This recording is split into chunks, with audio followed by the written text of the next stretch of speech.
ಇರೋದು, ಎಲ್ಲರ ಹೇಳಿಕೆಗಳು ಒಂದೇ ರೀತಿ ಇರೋದು ಇಲ್ಲಿ ಸ್ಪಷ್ಟವಾಗ್ತಾ ಇದೆ. ಎಲ್ಲರೂ ಮತ್ತೊಮ್ಮೆ ಮಾತಾಡಿಕೊಂಡೇ ಹೆಜ್ಜೆ ಇಟ್ರ. ಈಗ ಈ ಧರ್ಮಸ್ಥಳವನ್ನ ಈ ವಿಚಾರದಲ್ಲಿ ಬೆಂಬಲಿಸ್ತಾ ಇರುವಂತವರು ಈ ವಿಚಾರಗಳನ್ನ ಹೇಳ್ತಾ ಇದ್ದಾರೆ. ಇವರು 2013ರಿಂದ ಕುತಂತ್ರ ಷಡ್ಯಂತ್ರಗಳನ್ನ ಮಾಡ್ಕೊಂಡು ಬರ್ತಾ ಇದ್ದಾರೆ. ಒಂದು ಷಡ್ಯಂತ್ರ ಫೇಲ್ ಆಯ್ತಾ, ಮತ್ತೊಂದು ಷಡ್ಯಂತ್ರವನ್ನ ಮಾಡೋದು, ಅದು ಫೇಲ್ ಆಯ್ತಾ, ಇನ್ನೊಂದು ಮಾಡೋದು, ಅದನ್ನ ರಾಜ್ಯ ರಾಷ್ಟ್ರ ಮಟ್ಟದಲ್ಲಿ ಚರ್ಚೆ ಆಗುವಂತೆ ನೋಡಿಕೊಳ್ಳೋದು ಇವರ ಕೆಲಸ ಆಗಿರುತ್ತೆ. ಇದು ಈಗ ನಿನ್ನೆದಲ್ಲ, ಮೊದಲಿನಿಂದನೂ ಕೂಡ ಅಂತ. ಅದಕ್ಕೆ ಪುಷ್ಟಿ ಅನ್ನುವಂತೆ ಈಗ ಬುರುಡೆ ಗ್ಯಾಂಗ್ನ ವಿಚಾರ ಬುರುಡೆ ಹುಡುಕುವಲ್ಲೇ ವಿಫಲ ಆಯಿತು. ಈಗ ಪ್ಲಾನ್ ಬಿ ಈ ರೀತಿ ರೆಡಿ ಮಾಡ್ಕೊಂಡಿದ್ದಾರೆ. ಸಿಂಪತಿಯನ್ನ ಗಿಟ್ಟಿಸಿಕೊಳ್ಳೋದಕ್ಕ ನಮ್ಮ ಕೊಲೀಗ್ ನಾಗೇಂದ್ರ ಬಾಬು ಈಗ ನೇರ ಸಂಪರ್ಕದಲ್ಲಿ ಜಾಯ್ನ್ ಆಗಿದ್ದಾರೆ. ನಾಗೇಂದ್ರ ಬಾಬು, ಒಂದು ವಿಚಾರವನ್ನ ನಾವಿಲ್ಲಿ ಗಮನಿಸಬೇಕಾಗುತ್ತೆ. ಸಮೀರ್ ಮೊಹಮ್ಮದ್ ಜೊತೆ ಇದ್ದಂಥವ್ರು ಯಾರು?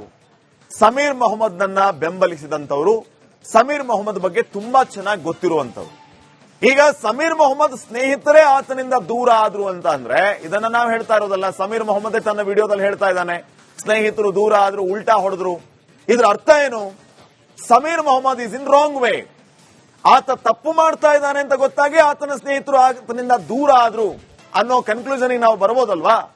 ಈ ಅಸಹಾಯಕತೆಯನ್ನ ವಿಡಿಯೋ ಮಾಡಿ ಈತ ಜನರ ಮುಂದೆ ಇಡ್ತಾ ಇದ್ದಾನೆ ಅಂತಂದ್ರೆ ಏನೋ ಬಿಸಿ ಮುಟ್ಟಿದೆ, ಅದಕ್ಕಾಗಿ ಈಗ ರಿಗ್ರೆಟ್ ಕಾಡ್ತಾ ಇದೆ. ನೀವ್ ಹೇಗ್ ನೋಡ್ತೀರಿ ಇದನ್ನ?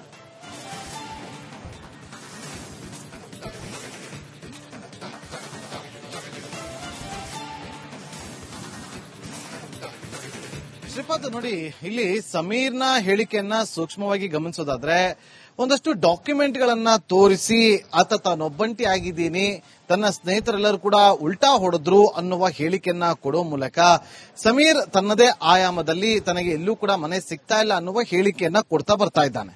ಜೊತೆಗೆ ಆತ ನಿನ್ನೆ ಒಂದು ವಿಡಿಯೋದಲ್ಲಿ ಏನು ಅಪ್ಲೋಡ್ ಮಾಡಿದಾನೆ, ತನ್ನ 1 ವರ್ಷದ ಅಕೌಂಟ್ ಡೀಟೇಲ್ಸ್ ಅನ್ನ ಕೂಡ ಅಲ್ಲಿ ತೋರಿಸಿರೋದು. 2 ಬ್ಯಾಂಕ್ ಅಕೌಂಟ್ ಇದೆ, 2 ಬ್ಯಾಂಕ್ ಅಕೌಂಟ್ ನ ಡೀಟೇಲ್ಸ್ ಇದೆ ಅಂತೇಳಿ ಆತ ತೋರಿಸಿ ತನ್ನದೇನೂ ತಪ್ಪಿಲ್ಲ, ತಾನು ಸರಿಯಾಗಿದ್ದೀನಿ, ತಾನು ಯಾರಿಂದನೂ ಕೂಡ ಫಂಡಿಂಗ್ ಅನ್ನ ಪಡೆದುಕೊಂಡಿಲ್ಲ ಅನ್ನುವ ವಿಚಾರವನ್ನ ತನ್ನದೇ ಯೂಟ್ಯೂಬ್ ನ ಮೂಲಕ ಅದನ್ನ ಹಂಚಿಕೊಳ್ಳುವಂತ ಪ್ರಯತ್ನವನ್ನ ಸಮೀರ್ ಮಾಡಿದ್ದಾನೆ. ಅದೆಲ್ಲದರ ಜೊತೆಗೆ ಸೂಕ್ಷ್ಮವಾಗಿ ಗಮನಿಸಬೇಕಾದಂತಹ ಅಂಶ ಅಂದ್ರೆ ಶ್ರೀಪಾದ್, ನೋಡಿ, ನಿನ್ನೆ ಮಹೇಶ್ ಶೆಟ್ಟಿ ತಿಮರೋಡಿ ಅವರು ಬಂದು ಎಸ್ಐಟಿ ಪೊಲೀಸ್ ಠಾಣೆಗೆ, ಎಸ್ಐಟಿ ಕಚೇರಿಗೆ ತೆರಳಿ ದೂರನ್ನ ಕೊಡ್ತಾರೆ. ಈ ದೂರನ್ನ ಕೊಟ್ಟಂತ ಬೆನ್ನಲ್ಲೇ ಅಲ್ಲಿ ಅದೇ ಸಮಯಕ್ಕೆ ಗಿರೀಶ್ ಮಟ್ಟಣ್ಣವರು ಕೂಡ ಎಸ್ಐಟಿ ಕಚೇರಿಯಿಂದ ವಿಚಾರಣೆ ಮುಗಿಸಿ ಹೊರಗಡೆ ಬರ್ತಾರೆ. ಇಬ್ರು ಕೂಡ ಮುಖಾಮುಖಿ ಆಗ್ತಾರೆ, ಕೆಲ ಕಾಲ ಮಾತುಕತೆಯನ್ನು ಕೂಡ ನಡೆಸ್ತಾರೆ. ಇದಾದ ಬೆನ್ನಲ್ಲೇ ಮಹೇಶ್ ಶೆಟ್ಟಿ ತಿಮರೋಡಿ ಅವರು 4 ವಿಚಾರವನ್ನ ಪ್ರಸ್ತಾಪ ಮಾಡಿ 2006ರಿಂದ 2010ರವರೆಗೂ ಕೂಡ 4 ಸಾವಾಗಿದೆ ಧರ್ಮಸ್ಥಳ ಕ್ಷೇತ್ರದಲ್ಲಿರುವಂತಹ ವಸತಿ ಗೃಹಗಳಲ್ಲಿ. ಅದಕ್ಕೆ ಸಂಬಂಧಪಟ್ಟಂತೆ ತನಿಖೆಯನ್ನ ಮಾಡಬೇಕು ಅಂತ ಹೇಳಿ 4 ಸಾವಿನ ಡೀಟೇಲ್ಸ್ ಅನ್ನ ಹಾಕುವ ಮೂಲಕ ದೂರನ್ನ ಕೊಡ್ತಾರೆ. ಎಲ್ಲೋ ಒಂದು ಕಡೆ ದಾಖಲೆಗಳನ್ನ ಮರೆಮಾಚುವಂತ ಕೆಲಸಗಳು ಆಗಿದೆ, ಇದೆಲ್ಲವೂ ಕೂಡ ನೀವು ತನಿಖೆ ಮಾಡಬೇಕು ಅಂತೇಳಿ ದೂರನ್ನ ಕೊಡ್ತಾರೆ. ಇಲ್ಲಿ ದೂರು ಕೊಟ್ಟಂತ ಬೆನ್ನಲ್ಲೇ ಒಂದು ಕಡೆ ವಿಠ್ಠಲಗೌಡನ ವಿಡಿಯೋ ಸೋಷಿಯಲ್ ಮೀಡಿಯಾದಲ್ಲಿ ಹರಿದಾಡೋದಕ್ಕೆ ಶುರುವಾಗುತ್ತೆ. ವಿಠ್ಠಲಗೌಡ ಕೂಡ ತನ್ನ ಹೇಳಿಕೆಯಲ್ಲಿ ಹೇಳಿರುವಂತದ್ದು, ಬಂಗ್ಲಾಗುಡ್ಡದಲ್ಲಿ ನಾನು ಸಾಕಷ್ಟು ಹಸ್ತಿ ಪಂಜರಗಳನ್ನ ನೋಡಿದೆ, ಅಲ್ಲಿ ಮಾಟ ಮಂತ್ರ ಮಾಡಿದ ರೂಪದಲ್ಲಿ ಒಂದು ಮಡಿಕೆ ಕೂಡ ಬಿದ್ದಿತ್ತು ಅನ್ನುವ ಹೇಳಿಕೆಯನ್ನ ಕೊಡ್ತಾರೆ. ಆ ಹೇಳಿಕೆ ಜೊತೆಗೆ ತಾನು ಇಲ್ಲೇ ಇದ್ದದ್ದು, ತಾನೆಲ್ಲವನ್ನು ಕೂಡ ಕಣ್ಣಾರೆ ಕಂಡಿದ್ದೀನಿ, ಇಷ್ಟೊಂದು ರೀತಿಯಲ್ಲಿ ಬಂಗ್ಲಾಗುಡ್ಡಲ್ಲಿ ಎಲ್ಲಿಂದ ಬಂತು ಅಸ್ಥಿ ಪಂಜರಗಳು ಅಂತೇಳಿ ಆತ ತನ್ನ ವಿಡಿಯೋದಲ್ಲಿ ಒಂದು ಅನುಮಾನಾಸ್ಪದವಾದಂತಹ ರೀತಿ ಸೃಷ್ಟಿ ಮಾಡುವಂತ ಹೇಳಿಕೆಯನ್ನ ಕೊಡ್ತಾರೆ. ಅಲ್ಲಿಗೆ ಮುಗಿದ ಇಲ್ಲ. ಅದಾದ ಬಳಿಕ ನೆಕ್ಸ್ಟ್ ಸಮೀರ್ನ ಸರದಿ ಆಗುತ್ತೆ. ಸಮೀರ್ ಕೂಡ ಒಂದಷ್ಟು ಹೇಳಿಕೆಗಳನ್ನ ತನ್ನ ಯೂಟ್ಯೂಬ್ ಚಾನಲ್ ಕೊಡ್ತಾ ಹೋಗ್ತಾನೆ.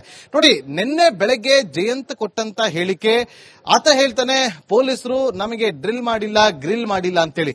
ಇದೇ ವಿಚಾರವನ್ನ ವಿಠ್ಠಲಗೌಡ ಕೂಡ ಪ್ರಸ್ತಾಪ ಮಾಡ್ತಾರೆ. ಅದೇ ವಿಚಾರವನ್ನ ಸಮೀರ್ ಕೂಡ ತನ್ನದೇ ವಿಡಿಯೋದಲ್ಲಿ ಪ್ರಸ್ತಾಪ ಮಾಡಿರೋದು. ಎಲ್ಲೋ ಒಂದು ಕಡೆ ಎಲ್ಲರೂ ಕೂಡ ಮತ್ತೊಮ್ಮೆ ಪ್ಲಾನ್ ಮಾಡಿ ಈ ಒಂದು ಬೆಳವಣಿಗೆಗೆ ಸಾಕ್ಷಿ ಆದ್ರ ಅನ್ನುವ ಅನುಮಾನಗಳು ಕಾಡ್ತಾ ಇದೆ. ನೋಡಿ, ಒಂದು ಕಡೆ ಜಯಂತ ಹೇಳಿಕೆಯನ್ನ ಸೂಕ್ಷ್ಮವಾಗಿ ಗಮನಿಸೋದಾದ್ರೆ, ಮತ್ತೊಂದು ಕಡೆ ತಿಮರೋಡಿ ಅವರ ದೂರು, ಅದಾದ ಬಳಿಕ ವಿಠ್ಠಲಗೌಡ ಅವರ ಹೇಳಿಕೆ, ಅದಾದ ಬಳಿಕ ಸಮೀರ್ನ ಹೇಳಿಕೆ, ಇದೆಲ್ಲವೂ ಕೂಡ ಎಲ್ಲೋ ಒಂದು ಕಡೆ ಸಾಮ್ಯತೆ ಇರೋದನ್ನ ನೋಡ್ತಾ ಇದ್ರೆ, ಇಲ್ಲಿ ತಿಮರೋಡಿ ಅವರು ರಾತ್ರಿ ಕಂಪ್ಲೇಂಟ್ ಅನ್ನ ಕೊಟ್ಟಿದ್ದಾರೆ ಅಂತಂದ್ರೆ ಬೆಳಗ್ಗೆ ಅಷ್ಟೊತ್ತಿಗಾಗಲೇ ಸಮೀರ್ನ ಬಳಿ ಆ ಡಾಕ್ಯುಮೆಂಟ್ ಇದೆ. ಆ ಪಂಚಾಯತ್ನ ಡಾಕ್ಯುಮೆಂಟ್ಗಳು ಹೇಗೆ ಬಂತು? ಅಂದ್ರೆ ಇಲ್ಲಿ ಸ್ಪಷ್ಟ ಆತ ಒಬ್ಬಂಟಿ ಆಗಿಲ್ಲ ಸಮೀರ್. ಎಲ್ಲರೂ ಕೂಡ ಪ್ಲಾನ್ ಮಾಡಿಕೊಂಡು ಎಲ್ಲರೂ ಕೂಡ ಒಟ್ಟೊಟ್ಟಿಗೆ ಮಾತುಕತೆಯನ್ನು ನಡೆಸಿ ಚರ್ಚೆಯನ್ನ ಮಾಡಿ ಈಗ ಈ ಒಂದು ವಿಡಿಯೋಗಳನ್ನ ಹರಿಬಿಡೋದಾಗ್ಲಿ ದೂರನ್ನ ಕೊಡೋದಾಗ್ಲಿ ಈಗ ನಡೀತಾ ಇದೆ ಅನ್ನೋದು ಸ್ಪಷ್ಟವಾಗಿ ಇಲ್ಲಿ ಅನುಮಾನಗಳಿಗೆ ಕಾರಣವಾಗ್ತದೆ. ಅವ್ರು ಏನೇ ಇರ್ಬೋದು, ಅವರ ಹೋರಾಟ ಅಥವಾ ಬೇರೆ ಏನೇ ಇರ್ಬೋದು, ಆದ್ರೆ ಇಷ್ಟು ದಿನ ಸುಮ್ಮನೆ ಇದ್ದಂತ ಎಲ್ಲರೂ ಕೂಡ ಈಗ ಅಚಾನಕ್ ಆಗಿ ಮತ್ತೊಮ್ಮೆ ಮುನ್ನೆಲೆಗೆ ಬರೋದಕ್ಕೆ ಕಾರಣವಾದ್ರು ಏನು ಅನ್ನುವ ಅನುಮಾನಗಳಿಗೆ ಈಗ ಕಾಡೋದಕ್ಕೆ ಶುರುವಾಗ್ತದೆ. ಹಾಗಾಗಿ ವಿಚಾರಣೆಯನ್ನ ಮುಗಿಸಿದ ಬಳಿಕ ಮಟ್ಟಣ್ಣವರು ಕೂಡ ಹೊರಗಡೆ ಬರ್ತಾರೆ, ಬ್ಯಾಗ್ ತಗೊಳ್ಕೊಂಡು ಹೊರಗಡೆ ಹೋಗ್ತಾರೆ ಅಂತ ಸಂದರ್ಭದಲ್ಲಿ ತಿಮ್ಮರಡಿಯವರು ಕೂಡ ಎದುರಾಗ್ತಾರೆ. ಆ ಸಂದರ್ಭದಲ್ಲಿ ಮಾತುಕತೆಯನ್ನ ಕೂಡ ನಡೆಸ್ತಾರೆ. ಅಂದ್ರೆ ಇದೆಲ್ಲವೂ ಕೂಡ ಮತ್ತೊಮ್ಮೆ ಚರ್ಚೆ ಆಗಿ ಮಾತುಕತೆಯನ್ನ ನಡೆಸಿ ಈ ಎಲ್ಲಾ ಬೆಳವಣಿಗೆಗಳಿಗೆ ಆಗ್ತಾ ಇದೆ ಅನ್ನೋದು ಸ್ಪಷ್ಟವಾಗಿ ಇಲ್ಲಿ ಗೋಚರಿಸ್ತಾ ಇದೆ. ಶ್ರೀಪಾದ್, ನಾಗೇಂದ್ರ ಬಾಬು, ಈಗ ಇವರು ಸಿಂಪತಿ ಗಿಟ್ಟಿಸಿಕೊಳ್ಳೋದಕ್ಕೆ, ಅನುಕಂಪ ತಮ್ಮ ಪರವಾಗಿ ಬರಲಿ ಅನ್ನೋದಕ್ಕೆ ಈ ರೀತಿಯ ಪ್ಲಾನ್ ಗಳನ್ನ ಮಾಡ್ತಾ ಇದ್ದಾರೆ. ಎಲ್ಲರೂ ಮಾತಾಡಿಕೊಂಡೇ ಪ್ಲಾನ್ಡ್ ಆಗಿ ಒನ್ ಬೈ ಒನ್ ಒಬ್ಬೊಬ್ಬರಿಂದ ಒಂದೊಂದು ಎಕ್ಸ್ಕ್ಲೂಸಿವ್. ಸೊ ಇವೆಲ್ಲವನ್ನೂ ಕೂಡ ಗಮನಿಸಿದ್ರೆ ಇವರು ಅನುಕಂಪ ಗಿಟ್ಟಿಸಿಕೊಳ್ಳೋದಕ್ಕೆ ಪ್ರಯತ್ನ ಮಾಡ್ತಾ ಇದ್ದಾರೆ ಅಥವಾ ಮತ್ತೊಂದು ಏನೋ ಮಾಡೋದಕ್ಕೆ ಪ್ರಯತ್ನ ಮಾಡ್ತಾ ಇದ್ದಾರೆ ಅಂತಂದ್ರೆ ಇಟ್ಸ್ ಟೂ ಲೇಟ್. ತುಂಬಾ ಲೇಟ್ ಆಯ್ತು. ಈಗ ಏನು ಮಾಡಿದರೂ ಕೂಡ ಪ್ರಯೋಜನ ಇಲ್ಲ. ಕಾರಣ ಇವರು ಬಿಟ್ಟಿದ್ದು ಬುರುಡೆ, ಇವರು ಹೇಳಿದ್ದು ಬುರುಡೆ, ಎಲ್ಲವೂ ಬುರುಡೆ ಅನ್ನುವಂತ ಕನ್ಕ್ಲೂಷನ್ಗೆ ರಾಜ್ಯದ ಜನ ಬಂದಂತಿದೆ. ತನಿಖೆಯಲ್ಲೂ ಕೂಡ ಒಂದೊಂದೇ ವಿಚಾರಗಳು ಆಚೆ ಬರ್ತಾ ಇದೆ. ಬಹಳ ಲೇಟ್ ಆಯ್ತು ಇವ್ರ ಕಡೆಯಿಂದ ಅಂತ ಅನಿಸ್ತಾ ಇಲ್ವಾ ನಾಗೇಂದ್ರ ಬಾಬು ನಿಮಗೆ?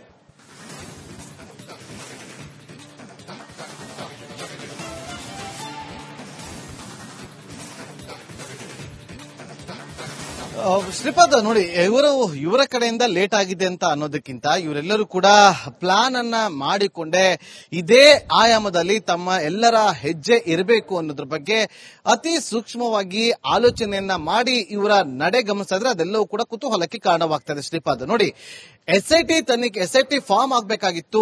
ಇವರ ಪ್ರಕಾರ ಎಸ್ಐಟಿ ಫಾರ್ಮ್ ಆಗುತ್ತೆ. ಮತ್ತೊಂದು ಕಡೆ ಪದ್ಮನಾಥ ಕೇಸನ್ನು ಕೂಡ ಇಲ್ಲಿಗೆ ಕೊಡಬೇಕು ಅಂತಿತ್ತು, ಆ ಕಂಪ್ಲೇಂಟ್ ಬರುತ್ತೆ. ಮತ್ತೊಂದು ಕಡೆ ಕುಸುಮಾವತಿ ಅವರು ಬಂದು ಚಿಹ್ನೆಯ ಮೇಲೆ ದೂರನ್ನ ಕೊಡಬೇಕು ಅಂತಿರುತ್ತೆ, ಅದು ಕೂಡ ಆಗುತ್ತೆ.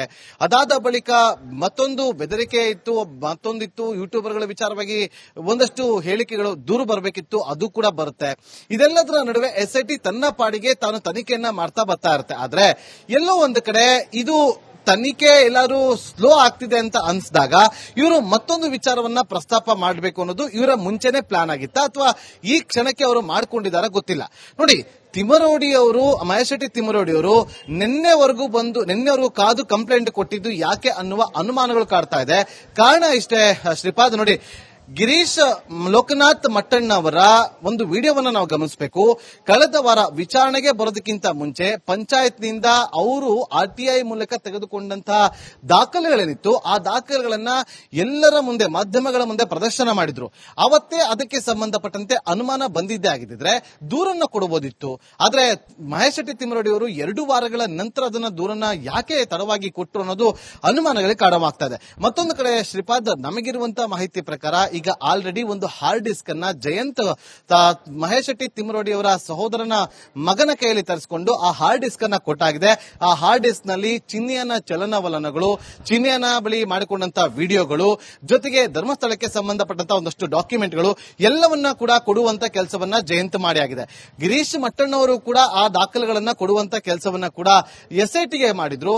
ಆದ್ರೆ ಅದಕ್ಕೆ ಸಂಬಂಧಪಟ್ಟಂತ ತನಿಖೆ ಆಗಬೇಕಾಗತ್ತಾ ಅನ್ನೋದ್ರ ಬಗ್ಗೆ ಇವರಲ್ಲೇ ಚರ್ಚೆಯನ್ನ ಮಾಡಿಕೊಂಡು ಈ ರೀತಿಯಾದಂತಹ ಒಂದು ಮಹತ್ವದ ಹೆಜ್ಜೆಗೆ ಈ ಒಂದು ತಂಡ ಮುಂದಾಗಿದ್ಯಾ ಅನ್ನುವ ಅನುಮಾನಗಳಿಗೆ ಕಾರಣವಾಗ್ತದೆ. ಹಾಗಾಗಿ ಮಹೇಶ್ ಶೆಟ್ಟಿ ತಿಮ್ಮರೋಡಿ ಅವರು ಪ್ರಮುಖವಾಗಿ 4 ವಿಚಾರಗಳನ್ನ ಪ್ರಸ್ತಾಪ ಮಾಡಿ, ನೋಡಿ, ಅಲ್ಲಿ ಧರ್ಮಸ್ಥಳ ಕ್ಷೇತ್ರದಲ್ಲಿರುವಂತಹ 4 ವಸತಿ ಗೃಹಗಳ ಹೆಸರನ್ನ ಪ್ರಸ್ತಾಪ ಮಾಡಿ 2006ರಿಂದ 2010ರವರೆಗೆ ಆದಂತಹ 4 ಸಾವಿನ ವಿಚಾರವಾಗಿ ತನಿಖೆ ಮಾಡಬೇಕು ಅಂತೇಳಿ ಪರ್ಟಿಕ್ಯುಲರ್ ಆಗಿ ಆ 4 ವಿಚಾರವನ್ನ ಮಾತ್ರ ಪ್ರಸ್ತಾಪ ಮಾಡಿದ್ದಾರೆ. ಆದ್ರೆ ಗಿರೀಶ್ ಮಟ್ಟಣ್ಣ ಅವರು ತೆಗೆದುಕೊಂಡು ಬಂದಂತಹ ಪಂಚಾಯತ್ನ ದಾಖಲೆಯಲ್ಲಿ ಸುಮಾರು ಸಾವುಗಳಾಗಿತ್ತು. ಅದರಲ್ಲಿ ಬಾಬು ಅನ್ನುವ ಹೆಸರು ಕೂಡ ಪ್ರಸ್ತಾಪ ಆಗಿತ್ತು.